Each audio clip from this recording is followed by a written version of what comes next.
Hello and welcome to another edition of NASA Grants Training. I'm Christiane Diallo, a Senior Analyst with the NASA Office of Procurement and Grants Policy Division. Please note that this training is part of a series that is designed to help grant recipients fully understand updates to NASA's policies following revisions to the 2 CFR 200. In addition to this session, we have released additional training videos on updates to the Grants and Cooperative Agreements Manual and the new disclosure requirements. So I encourage you all to watch these videos to ensure that you have a complete understanding of the recent changes and how these changes may impact your grant activities and organization.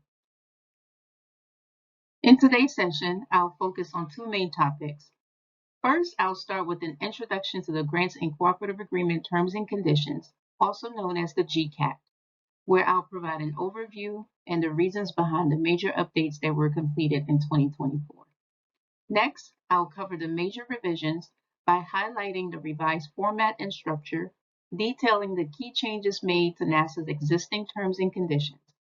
Additionally, I'll outline the new requirements that were introduced for the grant recipients. Let's begin with an introduction to the GCAT. The GCAT provides a framework for managing and executing NASA grants and cooperative agreements. It outlines the required policies, procedures, and the terms and conditions based on the award type and program. These terms apply to all new and amended grants and cooperative agreements that were issued on or after October 1st, 2024. For amended awards, the revised terms and conditions will take effect from the amendment date without impacting activities that were conducted prior to that date. It is important to note that failure to comply with the GCAT can lead to enforcement actions, including remedies for noncompliance or even termination of the award that is currently outlined in the 2 CFR 200. Let's dive into why NASA updated the GCAT. There are a few key drivers behind these updates. First, the OMB 2 CFR revisions played a major role. These revisions focus on clarifying policies, simplifying language to make it more accessible, aligning with the administration's policies, and also reducing administrative burdens for grant recipients. Essentially, the goal of OMB is to make the process more streamlined and straightforward. Next, there are new regulatory and statutory requirements, such as the NSPM 33 Memorandum and the CHIPS Act, which strengthens research security and transparency in federally funded projects. Finally, the updates also reflect NASA policy requirements and grant information circulars. These ensure that NASA's internal priorities and guidelines are incorporated into the GCAT, keeping everything aligned with the agency's current mission goals. Now we're going to take a look at the general revisions to the GCAT, where I will walk through the broad changes made to improve the overall usability and effectiveness. Let's talk about the transition of the NASA's terms and conditions from the GCAM. If you've worked with the GCAM before, you might remember that the terms and conditions were previously located in Appendix D. To make it easier to find and navigate the document and also allow NASA to archive older versions more effectively, we have removed the terms and conditions from the GCAM and created a standalone document. The GCAT is now accessible on the NASA Grants Policy and Compliance website, making it more convenient and user-friendly for everyone. The GCAT is structured into distinct sections to make it easier to navigate and understand. The introduction section provides an overview of the GCAT's purpose, its applicability, and key compliance considerations. Chapter 1 focuses on general terms and conditions, covering administrative requirements, financial management, intellectual property, reporting, and compliance. Chapter 2 dives into special terms and conditions, which addresses specific aspects like liability waivers, research policies, and requirements that are tailored to particular projects. In Chapter 3, we have program-specific terms and conditions, which guide recipients with requirements that are specific to individual grant or cooperative agreements programs. Finally, the appendices include a prior approval matrix for research awards and national policy requirements to help recipients remain compliant with procedural standards. Throughout the GCAT, we have made updates to terminology to align with OMB's revisions in 2 CFR 200. This slide outlines some of the key terminology changes that you will see throughout the document. These updates are focused on simplifying the language, making it more consistent with common usage, and reducing potential confusion for grant recipients and stakeholders. In the following slides, I will guide you through the revisions that were made across various sections of Chapter 1, beginning with the administrative requirements. One key update in the 2024 GCAT is the clarification of which regulations and policies take precedence in cases where there is discrepancy or inconsistency between an award's terms and conditions and other requirements. This change promotes transparency and consistency when resolving conflicts. The revised order of precedence is as follows. First, provisions of the U.S. Code as applicable. Second, the CFR, which governs all grants and cooperative agreements. Next is NASA's terms and conditions. Following that is chapters 2 through 5 of the NASA Grant and Cooperative Agreement Manual. Then the NASA Notices of Funding Opportunities. And finally, chapter 1 of the GCAM. It is worth noting here that while chapter 1 provides pre-award guidance, some of our program offices may include program-specific requirements in their NOFOs. These requirements can sometimes differ from Chapter 1, which is why NOFOs take precedence over Chapter 1. The GCAT now includes a newly added section titled Prior Approval Requirements, which is applicable to research awards.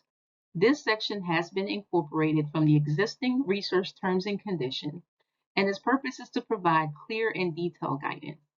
It outlines the instances where prior approval is required for activities, expenditures, or changes in the scope of work that is related to research awards. Revisions have also been made in Section 1.8 to clarify the deadlines for submitting no-cost extension requests to ensure that recipients have a clear understanding of when to submit their request. The table outlined on this slide outlines the types of no-cost extensions and their corresponding submission deadlines. For the first no-cost extensions, which is the recipient-initiated, the submission must be made at least 10 calendar days before the period of performance expiration. For subsequent no-cost extension requests, the deadline is at least 45 calendar days before the period of performance expires. For a no-cost extension that exceeds $5 million and 5-year period of performance, the submission must occur at least 90 calendar days before the expiration of the period of performance. It is important to note that NASA may consider no-cost extension requests that is submitted after these deadlines on a case-by-case basis, but there must be sufficient justification provided by the award recipient. In Section 1.9, we've introduced new language to make it clear that awards can be suspended or terminated if they no longer align with the goals of a NASA program or the agency's priorities. There are a few specific situations where termination may happen. First, the recipient noncompliance. This occurs when a recipient fails to follow the terms and conditions of their award. Second, program goals or priorities misalignment. This happens if the award no longer supports NASA's goals or priorities in accordance with the law. Third, mutual agreement. NASA and the recipient can agree to terminate, outlining all of the details, such as the effective date and which parts of the award are affected if it is a partial termination. Lastly, the recipient-initiated termination. Here, the recipient informs NASA in writing, explaining why they want to terminate the award, the effective date, and any specific portions of the award that is to be terminated. Now let's move on to Section 2 of Chapter 1, which focuses on financial and property management. NASA has incorporated requirements from the Grant Information Circular 2306B, which mandates that recipients must now submit their federal financial reports, or SF-425, on a semi-annual basis, ensuring consistent financial reporting and accountability throughout the award period. Additionally, in alignment with the clarification provided in 2 CFR Section 344 on closeout requirements, new language has been added to Section 2.1 stating that recipients without a finalized indirect cost rate covering the period of performance are still required to submit final financial reports within the 120-day closeout period. This means that you cannot delay the submission just because the indirect cost rates haven't been finalized. However, once all the indirect cost rates are finalized, the recipients are required to submit a revised SF-425 to reflect any adjustments that were made. Sections 2.5 and 2.6, which focus on equipment and other property, have been updated to clarify several important points. First, the recipients who are required to submit annual property reports must now do so using NASA Form 1018 via the NASA Electronic Submission System. The submission deadline has been extended to October 31 each year, replacing the previous deadline of October 15th. Another significant change is the equipment threshold. The value for equipment reporting has been raised from $5,000 to $10,000, aligning with the requirements in 2 CFR 200. For final property reports, the recipients must now submit them within 120 days of the period of performance end date, rather than the previous 60-day requirement. Additionally, language has been added to clarify that for-profit entities may retain title to equipment that were acquired with NASA award funds without any further obligation to NASA. And finally, the submission of negative property reports, meaning that reports stating no equipment was purchased or managed, is no longer required. In this section, I'll walk through updates focused on the compliance and reporting terms. NASA has incorporated requirements from Grant Information Circular 2307, which establishes guidelines for conflict of interest policies. These updates require that recipients follow the conflict of interest policy and notification procedures outlined in Section 29.7 of the GCAM. The purpose of this policy is to ensure that recipients identify, disclose, and properly manage any potential conflicts of interest that could impact the integrity of their grant activities. Recipients are responsible for staying compliant by actively identifying and reporting any conflict of interest. Section 4.5 is a new term and conditions addressing trafficking in persons, based on the OMB update to 2 CFR 175.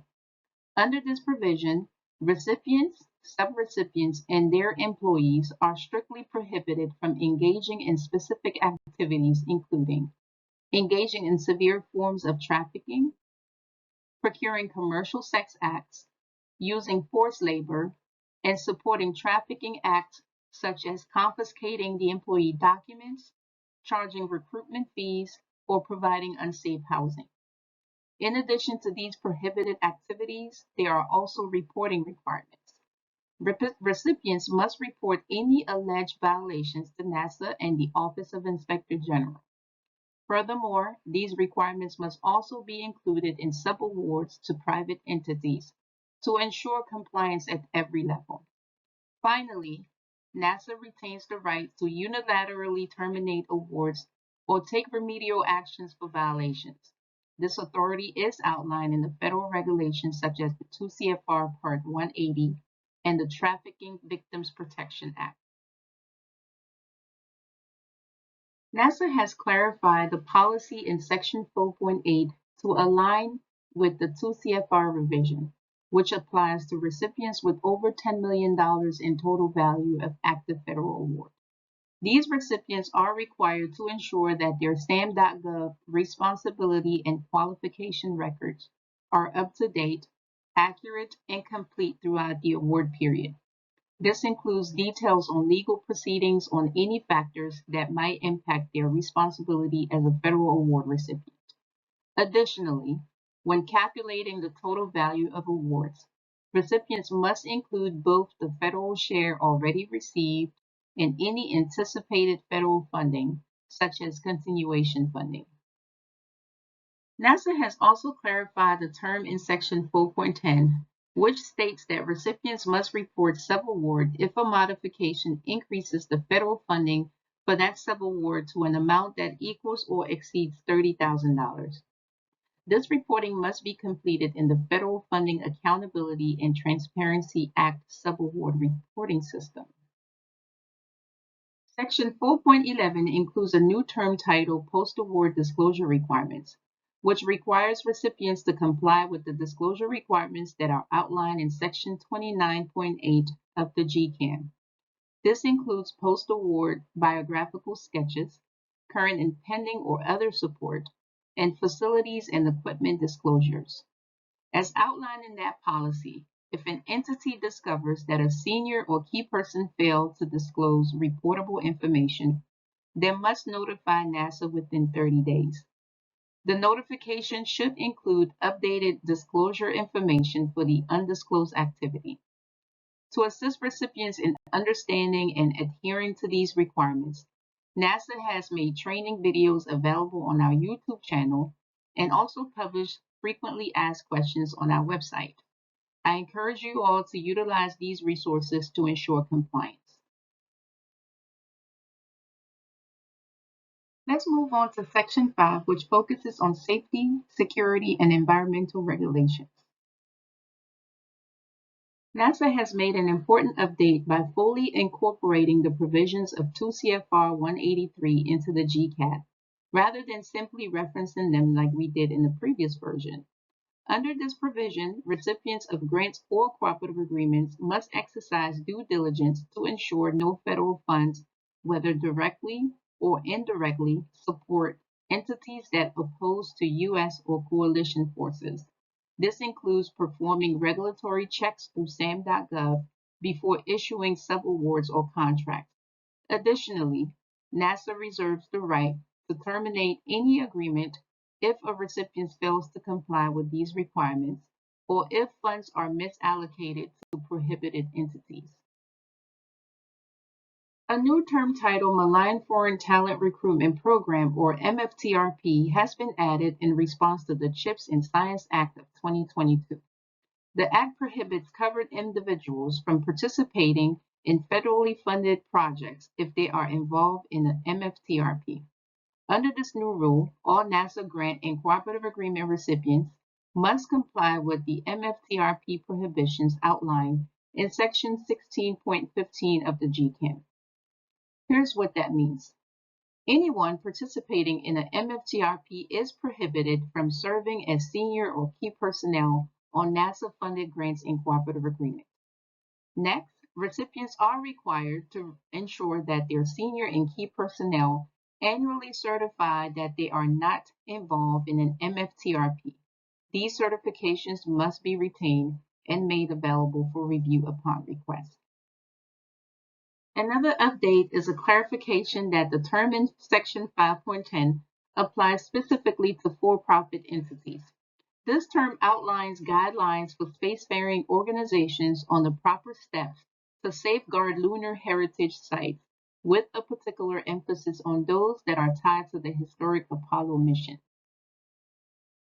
Now let's transition to Chapter 2, which focuses on special terms and conditions. Chapter 2 introduces two special terms and conditions that are applicable to projects involving animals or human subjects.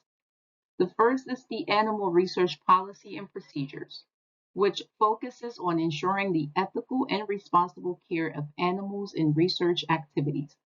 Recipients are required to follow the guidelines that are set forth in NASA Policy Directive 8910.1a, the NASA Procedural Requirements 8910.1a, and the 14 CFR Part 1232. Next, we have the Human Research Policy and Procedures, which prioritizes the protection of human subjects participating in research. Recipients must comply with the standards that are outlined in the NASA Policy Directive 7100.8D, the NASA Procedural Requirement 7100.1, and the 45 CFR Part 46. These requirements safeguard the rights, welfare, and well-being of human subjects that are involved in federally funded research. Let's move on to Chapter 3, which focuses on program-specific terms and conditions. A new section has been added to describe terms and conditions that are specific to certain programs developed by NASA funding organizations. Unlike the general and special terms and conditions that we've covered in earlier chapters, these provisions address unique program requirements. The terms and conditions are specific to certain programs that are developed by NASA funding organizations and may include unique reporting requirements, restrictions on allowable costs, performance metrics, or other compliance and monitoring requirements that are tailored to a particular program. Recipients are encouraged to review the program-specific terms and conditions section within their award to determine if the award includes such provisions. Now let's move on to the appendices section. Appendix A of the GCAT outlines the prior approval matrix for research awards. Previously, this matrix was included in the research terms and conditions and provides a clear list of specific actions and expenditures that require prior approval from NASA as mandated in 2 CFR 200. The matrix also serves as a comprehensive guide to help the recipients understand when they need to seek authorization before moving with certain activities or incurring costs under NASA research awards. Examples of these may include budget revisions, cost transfers, and significant changes in project scope. Appendix B, which was also in the research terms and conditions, provides a comprehensive list of statutory, regulatory, and executive requirements that recipients must adhere to. These include policies that are related to non-discrimination, accessibility, and compliance with the federal statutes such as Title VI of the Civil Rights Act and the Age Discrimination Act of 1975. We've now reached the final slide of this presentation, and I'd like to wrap up by providing you with a comprehensive list of resources to support everything that we've covered today. You'll find key materials such as the red line version of the 2024 2 CFR revisions, the NSPM 33, and the CHIPS and Science Act. Finally, there's a NASA Grants YouTube playlist with additional video content for various grants-related topics. I encourage you all to take full advantage of these resources so that you can expand your knowledge on NASA's policies and procedures. Thank you so much for your time.